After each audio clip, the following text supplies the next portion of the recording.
नवनवीन मराठी कथा ऐकण्यासाठी लगेच आमच्या यूट्यूब चॅनेलला सबस्क्राईब करा आणि प्रेस करा बेल आयकॉनवर।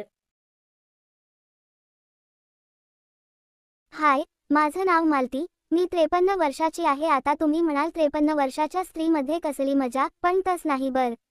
50शी पार केलेल्या अभिनेत्री बघा म्हणजे कळेल तुम्हाला। माझे मिस्टर फार पूर्वीच वारले, मग मीच मुलीला मोठं केलं आणि आजपर्यंत अविवाहित आहे, म्हणजे दुसरं लग्न केलं नाही मी। माझ्या मुलीचं सुद्धा लग्न झालं आहे, ती शहरात असते तिच्या नवऱ्याबरोबर आणि मी इथे गावात। मिस्टरांच पेन्शन मिळत होतंच, मी पण शिक्षिका होते। नंतर मी घरातच लहान मुलांची शिकवणी घेऊ लागले, थोड टेलरिंग काम पण करत असे विरंगुळा म्हणून।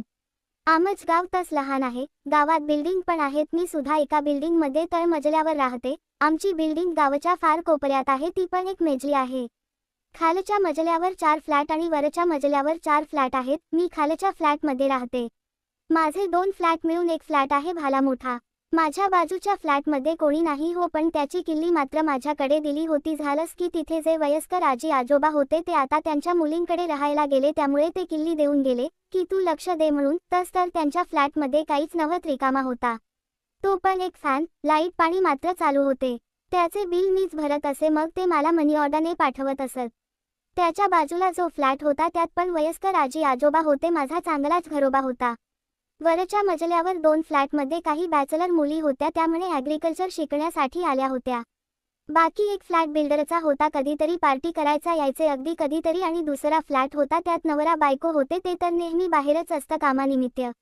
तर एकंदरीत आमच्या बिल्डिंगमध्ये मी एकटी, समोरचे आजी आजोबा, वरच्या बॅचलर मुली आणि एक जोडप, बाकी कोणी नाही। बाकी आजूबाजूला बराच शेत परिसर आहे।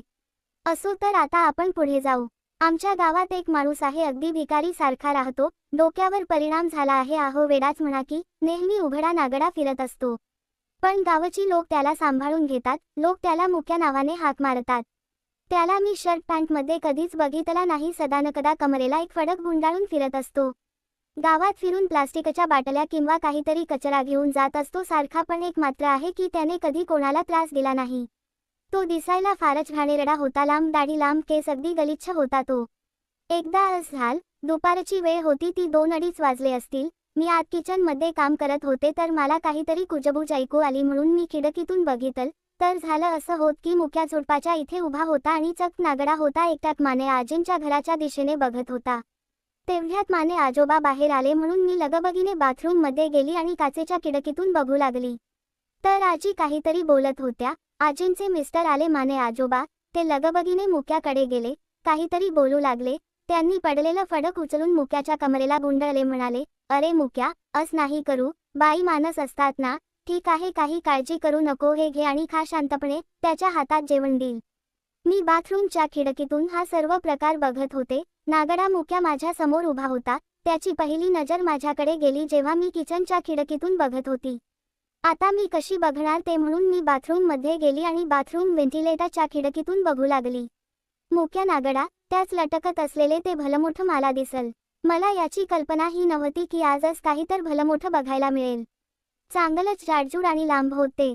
मी त्याच्या लांब नळाकडे बघत होती, सहजच वर नजर गेली, तो चक्क माझ्या बाथरूमच्या खिडकीकडे बघत होता।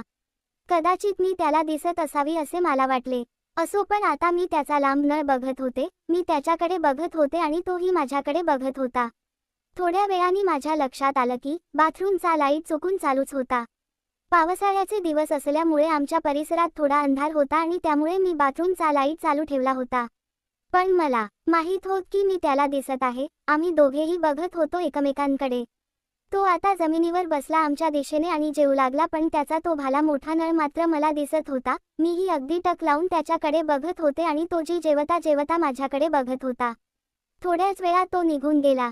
मी पण घरच काम आटोपलं आणि झोपायला गेले, पण मला काही झोप येत नव्हती, माझ्या डोक्यात मुक्याचा भाला मोठा नळच होता। कशीतरी ती दुपार काढली। संध्याकाळी मी माने आजींकडे गेले, सहजच विषय काढला। मी म्हणाले, काय हो आजी, मला काहीतर आवाज ऐकू येत होता, पण तेवढ्यात फोन आला म्हणून मी येऊ शकले नाही। माने आजी म्हणाल्या, आग काय सांगू मालती, दुपारी तो वेडा मुक्या आला होता, आपल्या मागे झुडपात बसला होता। मी त्याला आवाज दिला, म्हटल मुक्या हे घे जेवण, तसा तो पटकन उभा राहिला, त्याचं कमरेला गुंडाळलेलं फडक घसरून खाली पडल आणि तो तसाच नागडा उभा राहिला।